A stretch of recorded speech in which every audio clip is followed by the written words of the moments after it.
Universe ये कितना बड़ा है और इसका अंत कहाँ पर है? ये सवाल आपके मन में ज़रूर आया होगा। बचपन में मेरे लिए इन सवालों का जवाब जानने से ज़्यादा ज़रूरी और कुछ भी नहीं था। स्कूल की किताबों के बजाय मैंने अपना ज़्यादातर वक्त अपनी किताब लिखने में बिताया है।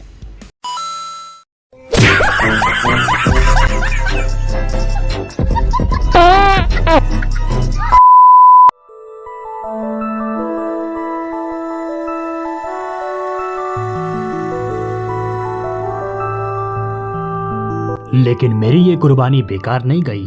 सवाल तो बहुत थे और जवाब भी मुझे मिले, लेकिन एक ऐसी चीज है जिसके बारे में मैंने अपनी किताब में सबसे ज्यादा लिखा है, जिसके बारे में मैं जितना जानूं उतने ही नए सवाल खड़े होते।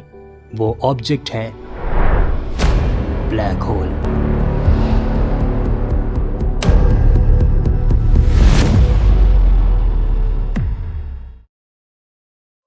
ब्लैक होल मेरा फेवरेट ऑब्जेक्ट। बचपन में मेरे लिए इससे ज़्यादा इंटरेस्टिंग और कुछ भी नहीं था।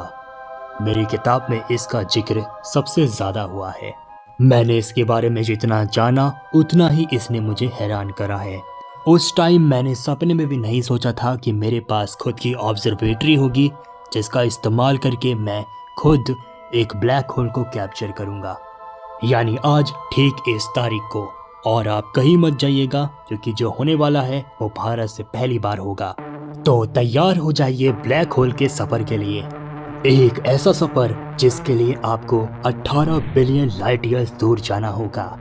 यह इतना ज्यादा दूर है कि जब हमारा ब्रह्मांड भी नहीं बना था, और इतना दूर जाने के लिए आपको ब्रह्मांड से भी ज्यादा तेज होना होगा। और अगर आप इस सफर में बच गए तो आप पहुंचेंगे यूनिवर्स के सबसे बड़े ब्लैक होल के पास, जो कि एक अल्ट्रा मैसिव ब्लैक होल है जिसका नाम है टर्न 618। साइंटिस्ट कहते हैं कि टेलीस्कोप एक टाइम मशीन है जो हमें ब्रह्मांड का पास्ट दिखा सकती है, लेकिन मैं इसे आज इतने करीब से एक्सपीरियंस करने वाला हूँ जितना मैंने आज तक कभी नहीं करा। और ऐसा होगा जब एक ऐसे ब्लैक होल की लाइट मेरे टेलीस्कोप में पड़ेगी जो ब्रह्मांड की उम्र से भी ज्यादा दूर निकल चुका है। लेकिन ऐसा करना इतना आसान नहीं है, खासकर जब आप इंडिया के सबसे मोस्ट पॉल्यूटेड सिटी में रहते हो। हमारे पास चैलेंजेस तो बहुत सारे हैं, इसलिए मैं अपना सबसे बेस्ट टेलीस्कोप इस्तेमाल करने वाला हूँ इस ऑब्जेक्ट को कैप्चर करने के लिए। हमारे इस बिगेस्ट टेलीस्कोप को हमने हाल ही में लिया है, जो कि एक 12 इंच न्यूटोनियन है, और इस पर हाई सेंसिटिव कैमरा लगा है जो कि कलर और मोनो है। और ये पूरा टेलीस्कोप माउंट है high accuracy intermediate gotu mount पर, जो कि कैपेबल है स्पेस में डीप टारगेट को कैप्चर करने के लिए। हमारा ये पूरा टेलीस्कोप मेरी बनाई हुई ऑब्जर्वेटरी में स्थित है जिसका नाम इंडियन एक्स ऑब्जर्वेटरी है। मैं आपको पूरी ऑब्जर्वेटरी तो नहीं दिखा सकता क्योंकि अभी इसके ऊपर वीडियो नहीं आई है, लेकिन अगली वीडियो में आपको ज़रूर दिखाऊंगा। और हमारा डिस्कवरी टेलीस्कोप भी फिलहाल टेस्टिंग और डेवलपिंग फेज में है, यानी उसकी और इम्प्रूवमेंट करना बाकी है, लेकिन फिर भी हम ब्लैक होल को कैप्चर करेंगे। मैं कैप्चर करने के लिए बहुत ही ज़्यादा एक्साइटेड हूँ। बचपन से ही मैंने ब्लैक होल के बारे में बहुत पढ़ा है, और जब मैं इसे खुद अपनी टेलीस्कोप से कैप्चर करूँगा तो शायद मैं पागल भी हो जाऊँ। मैंने ब्लैक होल कैप्चर करने की प्लानिंग 1 मई को बनाई थी, लेकिन हमें मौका 10 मई को मिला खराब वेदर के वजह से। तो आज हमें ब्लैक होल कैप्चर करने का पहला अटेम्प्ट मिलेगा। आज का आसमान ठीक लग रहा है, तो मैं प्लान के मुताबिक सूरज ढलने से पहले आया हूँ ताकि मैं टेलीस्कोप को तैयार कर सकूँ और ऑब्जर्वेटरी में अपडेट कर सकूँ। ऑब्जर्वेटरी में हम थोड़े बहुत छेद भर रहे हैं और मैंने एक सेकंड थर्मल ब्लैंकेट की लेयर लगाई है टेम्परेचर से बचने के लिए। तो वैसे मुझे सूरज ढलने से पहले तैयार रहना है। इसकी दूसरी वजह है कि वो ब्लैक होल कैनिस कॉन्स्टेलेशन में मौजूद है, और वो कॉन्स्टेलेशन इस वक्त सूरज ढलने के बाद ठीक हमारे ऊपर होगा। यह सफ़र हमारे लिए बहुत ज़्यादा चैलेंजिंग होने वाला है। भले ही हमारे पास एक शक्तिशाली टेलीस्कोप है, लेकिन फिर भी एयर और लाइट पॉल्यूशन हमारी इमेज में बहुत ज़्यादा फ़र्क डालता है। और ये फ़र्क 10% या 20% का नहीं है, ये फ़र्क 10 गुना और 5 गुने का है। और इसे समझने के लिए आप इमेज का कंपैरिजन देखिए। ये लेवल 1 स्काई से एक डीप स्काई ऑब्जेक्ट है, और ये वाला लेवल 4 से है और ये वाला लेवल 8 से। आप देख सकते हैं कितनी ज़्यादा कंडीशन ख़राब हुई है, हमको इस ठीक से देख भी नहीं पा रहे हैं। और बदकिस्मती से मैं लेवल 8 से ही हूँ। कम से कम अगर लेवल 4 भी होता तो हमारा काम थोड़ा आसान होता, या कहें बहुत ज़्यादा आसान होता। आज से 1 साल पहले मैंने अपने 8 इंच टेलीस्कोप से आपको प्लूटो कैप्चर करके दिखाया था, जो कि काफ़ी ज़्यादा मुश्किल टास्क था, लेकिन हमने उसे करके दिखाया। और आज जो हम कैप्चर करने जा रहे हैं ये प्लूटो से भी ज़्यादा मुश्किल है। और क्योंकि हमारा टारगेट 18 बिलियन लाइट ईयर्स दूर है तो ये एक अल्टीमेट चैलेंज होने वाला है। लेकिन ये ब्लैक होल इतना ज़्यादा बड़ा है कि इससे जो क्वाज़ार बनता है वो सन की रोशनी से 140 ट्रिलियन गुना ज़्यादा ब्राइट है, यानी यूनिवर्स के सबसे ज़्यादा ब्राइटेस्ट क्वाज़ार्स में से एक है। यही वजह है कि हम इसे 18 बिलियन लाइट ईयर्स दूर से भी देख सकते हैं। यह ब्राइटेस्ट तो है, लेकिन ये इतना ज़्यादा बड़ा है, इतना ज़्यादा कि हम इसे 18 बिलियन लाइट ईयर्स दूर से भी देख सकते हैं।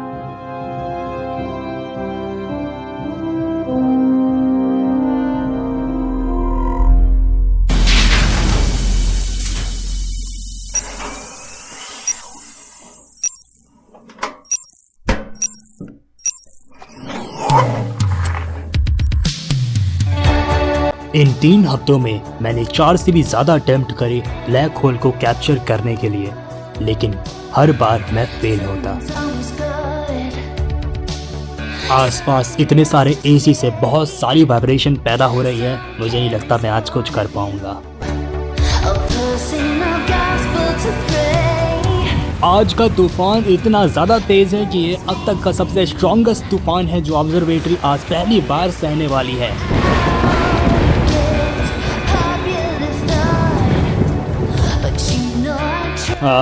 आज बैकअप करना पड़ेगा, आसमान खराब हो गया, कुछ नहीं कर सकते।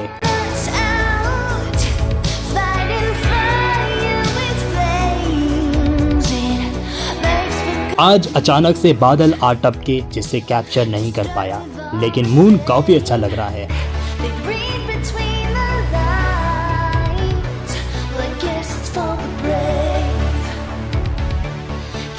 आज मैंने 2x बालो लगा रखा है और कुछ स्टार्स के बीच ही है हमारा ब्लैक होल, लेकिन कौन सा है ब्लैक होल ये मैं पहचान नहीं सकता। आज का मिशन भी फेल होता है।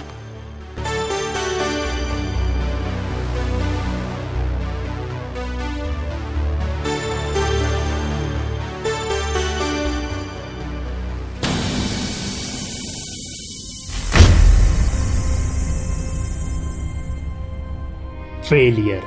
हम किसी चीज़ को पाने के लिए बहुत मेहनत करते हैं, बार बार कोशिश करते हैं, लेकिन फेल हो जाते हैं। ऐसे में बहुत ज़्यादा बुरा लगता है। लेकिन कोई चीज़ है जो मुझे हार मानने नहीं देती, वो है यूनिवर्स की ताकत और उसको लेकर पागलपन। मैं इतनी मेहनत क्यों कर रहा हूँ? मुझे ब्लैक होल कैप्चर करके क्या मिलेगा? मैं क्यों करना चाहता हूँ? क्या मुझे बहुत पैसा मिलेगा? मैं ये वीडियो क्यों बना रहा हूँ? Why climb the highest mountain? Why 35 years ago fly the Atlantic?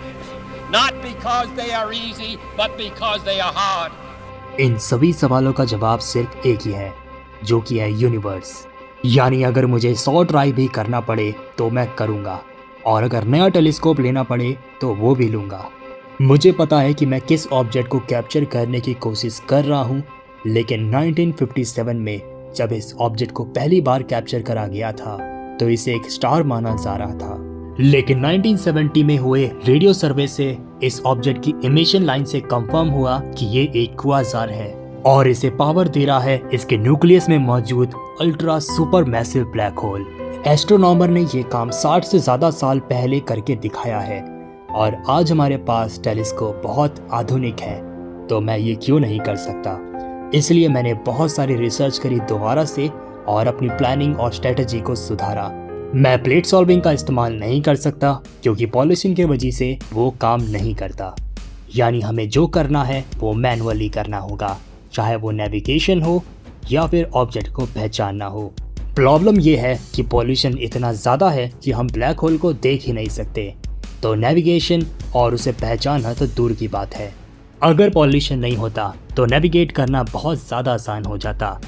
लेकिन कोई नहीं, मैंने फिर भी 1 घंटा लगा के कैसे ना कैसे मैं एक रेफरेंस गैलेक्सी की तरफ पहुंच गया। यहाँ पर जो आप गैलेक्सी देख रहे हैं, यही गैलेक्सी मुझे स्लोहेन डिजिटल स्काई सर्वे की इमेज में भी दिख रही है। जैसे कि आप देख सकते हैं ये कितना ज़्यादा क्लियर है। ऑफकोर्स ये एक ऑब्जर्वेटरी से है। और उस ब्लैक होल की बात करें तो यहाँ पर है वो ब्लैक होल, देख सकते हैं भाई, ये एक मॉन्स्टर है।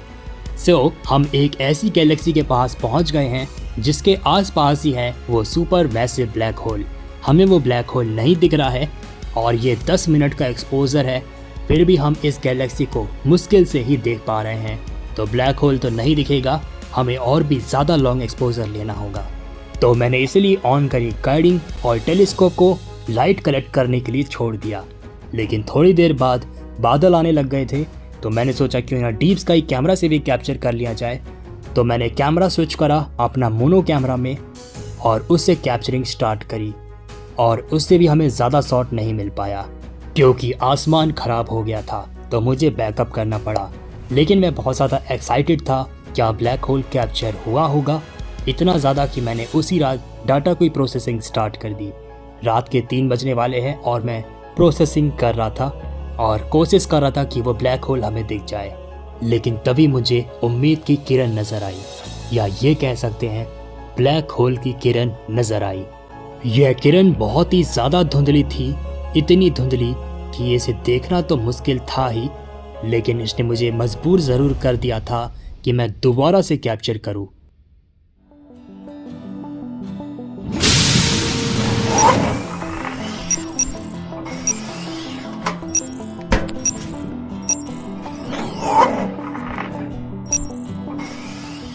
ब्लैक होल की हल्की किरण देखने के बाद मैंने डिसाइड कर लिया था कि मैं 2 घंटे का डाटा कैप्चर करके ही रहूँगा ताकि हम ब्लैक होल को और भी क्लियर देख पाएँ। तो जैसे कि आप देख सकते हैं कितना सारा पॉल्यूशन है, जिसकी वजह से कितने कम स्टार हमें दिख रहे हैं। और वो क्यूएसआर यानी ब्लैक होल यहाँ पर होना चाहिए, या ये हो सकता है। अब मैंने ऑटो गाइडिंग ऑन कर दी है और ऑब्जर्वेटरी में इतने सारे मच्छर हैं कि मुझे बार बार मूवमेंट करना पड़ रहा है, जिससे टेलीस्कोप वाइब्रेट कर रहा है। इसलिए मैं बाहर आ गया और अब टेलीस्कोप अपने आप काम करेगा 2 घंटे तक। मैं बहुत ज़्यादा एक्साइटेड हूँ क्योंकि ये टेलीस्कोप 18 बिलियन लाइट ईयर्स दूर एक ब्लैक होल की लाइट को कलेक्ट कर रहा है। ना ही जब हमारी धरती थी, ना हमारा सोलर सिस्टम और ना ही हमारा यूनिवर्स। 18 बिलियन लाइट ईयर्स दूर इस ब्लैक होल को कोई अंदाज़ा नहीं है कि इसे एक बड़े से क्लस्टर में मौजूद, एक छोटी सी गैलेक्सी में मौजूद, एक छोटा सा सोलर सिस्टम में मौजूद, एक छोटा सा प्लैनेट जिसमें एक छोटा सा कंट्री और एक छोटा सा शहर में मौजूद एक छोटा सा घर और एक छोटा सा टेलीस्कोप इसे ऑब्जर्व कर रहा है। हम ब्लैक होल का पास देख रहे हैं जो कि आज वहां पर ना हो या फिर वो बहुत बड़ा बन चुका हो। लेकिन जो भी हो, सबसे ज़्यादा मज़ेदार बात तो ये है कि ये टेलीस्कोप की लिमिट नहीं है और ना ही मेरी लिमिट है, क्योंकि हम इससे भी ज़्यादा दूर और इससे भी ज़्यादा पीछे देख सकते हैं।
जी हाँ, ये डॉट एक मैसिव ब्लैक होल है जो कि 18 बिलियन लाइट ईयर्स दूर मौजूद है। हमने इसे सक्सेसफुली कैप्चर कर लिया और ऐसा इंडिया से पहली बार हुआ है कि एक ब्लैक होल को डायरेक्ट कैप्चर करा गया है। ये बात मेरे लिए भी हैरान करने वाली है, इसलिए मैंने अपने डाटा को तकरीबन हर ऑब्जर्वेटरी के डाटा से मैच करा है। आइए मैं आपको प्रूव करता हूँ। तो ये इमेज मिड इंफ्रारेड सर्वे डाटा से ली गई है और मैंने इस इमेज के साथ अपनी इमेज को अलाइन करा। जैसे कि आप देख सकते हैं, हमें तकरीबन वही दिख रहा है जो हमें सर्वे इमेज में भी दिखा।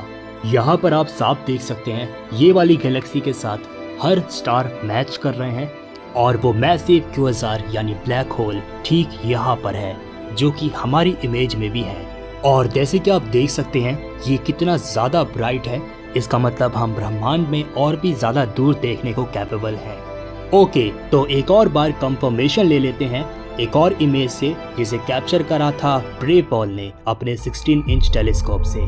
तो ये वो इमेज है जिसे कैप्चर करा गया है ब्रे पॉल के द्वारा और ये मेरी इमेज है जहाँ पर आप साफ देख सकते हैं सब कुछ परफेक्टली अलाइंड है और वो ब्लैक होल ठीक अपनी जगह पर है। तो ब्रे पॉल की ये इमेज 2 घंटे के डाटा से बनाई गई है, यानी ठीक मेरी इमेज की तरह। लेकिन इनकी इमेज आपको ज़्यादा क्लियर दिखाई देगी क्योंकि इसे डीप स्काई कैमरा से कैप्चर करा गया है और प्लस इनका लेवल स्काई 2 से कैप्चर करा गया है, जो कि आप यहाँ पर साफ देख सकते हैं। मेरी इमेज में आपको सिर्फ पॉल्यूशन और पॉल्यूशन ही दिखाई देगा। ये एक लाइव एग्जाम्पल है कि पॉल्यूशन कितना ज़्यादा असर डालता है। और हाँ, आप मेरे सारे रॉ डाटा को डाउनलोड कर सकते हैं और खुद कंफर्मेशन भी कर सकते हैं।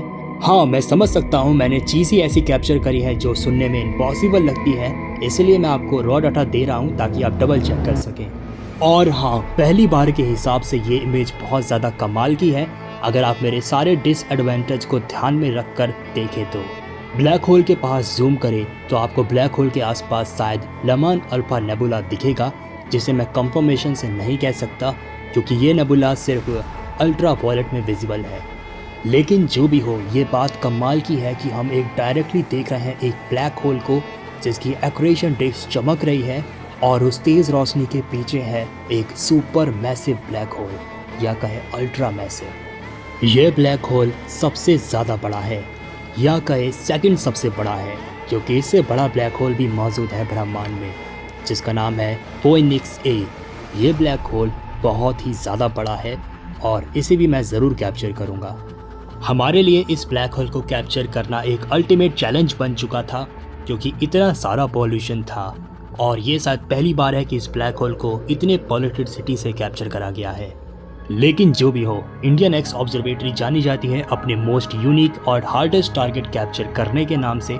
चाहे वो प्लूटो कैप्चर करना हो, जुपिटर सरफेस चेंज, मार्स का नक्शा बनाना हो, मून को 3D में बनाना हो और या फिर ब्लैक होल कैप्चर करना हो, ये सब आपको और कहीं देखने को नहीं मिलने वाला।